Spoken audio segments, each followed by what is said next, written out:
Good morning, నమస్తే. తప్పైతే క్షమించండి, దయచేసి అన్యదా భావించొద్దండి.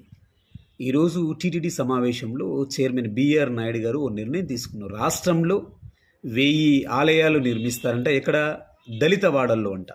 ఆ పేరు తీసుకోవడానికి కూడా నేను ఇబ్బంది పడుతున్నాను. ఎందుకు దళిత వాడలు, దళితులు అని మనం వెలేసినట్టు మాట్లాడడం సుప్రీంకోర్టు గైడ్లైన్స్లో కూడా ఉందనుకుంటా. అలా మాట్లాడకూడదని క్షమించండి. కానీ సోషల్ మీడియాలో వచ్చిన వార్త ఆధారంగా చెప్తున్నాను. దళిత వాడల్లో 1000 ఆలయాలు నిర్మించడానికి టీటీడీ నిర్ణయించుకుంది. ఒక్కో అసెంబ్లీ సెగ్మెంట్కి 6 ఆలయాలు, అంటే ఒక్కో అసెంబ్లీ సెగ్మెంట్లో 5, 6, 7 దళిత వాడలు ఉన్నట్టు వీళ్ళు గుర్తించినట్ట. ఇది దేనికోసమంట? మత మార్పిడుల నేపథ్యంలో, మత మార్పిడుల నివారణలో భాగంగా, అంటే భక్తి చింతనతో కాదు, హిందూ మత వ్యాప్తి కోసం కాదు, తిరుమల తిరుపతి దేవస్థానంల ప్రతిష్టత కోసం కాదు, వాటి అభివృద్ధి కోసం కాదు,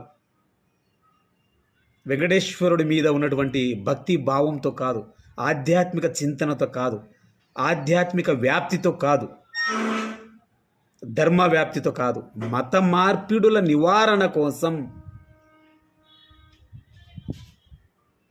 నా మదిలో మెదిలిన ఓ ప్రశ్న అన్నమాట.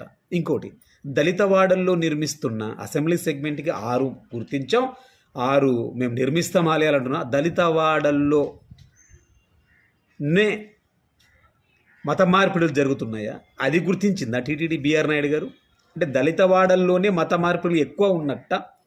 అక్కడ మత మార్పిడులను నివారించడం కోసమే అక్కడ ఆలయాలు నిర్మిస్తున్నారు బిఆర్ నాయుడు గారు. అసలు ఎలా మాట్లాడుతున్నారు మీరు? ఎందుకు దళితులంటే అంత చిన్న చూపు? ఎందుకు దళిత వాడలంటే అంత చిన్న చూపు? ఎందుకు? మన మతాన్ని గౌరవించుకుందాం, మన మతం వ్యాప్తి కోసం పనిచేసుకుందాం. రాజ్యాంగబద్ధంగా రాజ్యాంగం మనకి ఇచ్చినటువంటి హక్కులతో మన మతం కోసం, మన మత విశ్వాసాల కోసం పనిచేసుకుందాం. అంతేకాని ఇతర మతాల మీద ద్వేషంతో, ఇతర మతాల మీద ఈర్ష్యతో మనం ఇలాంటి పనులు చేస్తున్నారనే భావన కూడా కలుగుతుంది బిఆర్ నాయుడు గారు. మరి అదే దళిత వాడల్లో మీరు నిర్మిస్తున్న ఆలయాలలో అదే దళితులు అంటే ఎవరు? హిందూ సమూహమే కదా.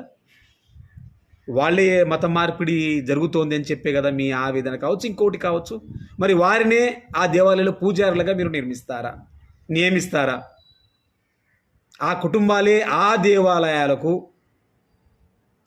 చెలాయించేలా ఆధిపత్యం, పూర్తి సర్వ హక్కులు, సర్వాధికారాలు ఆ దళిత వాడల్లో నివసించే ఆ దళితులకే మీరు ఇస్తారా? బిఆర్ నాయుడు గారు సమాధానం చెప్పాలి. లేదా ఇది రాజకీయంగాను, లేదా ఇంకో రకంగా దుర్బుద్ధితో చేస్తున్నట్టుగా అర్థం చేసుకోవాల్సి వస్తుంది. థ్యాంక్ యూ, క్షమించండి.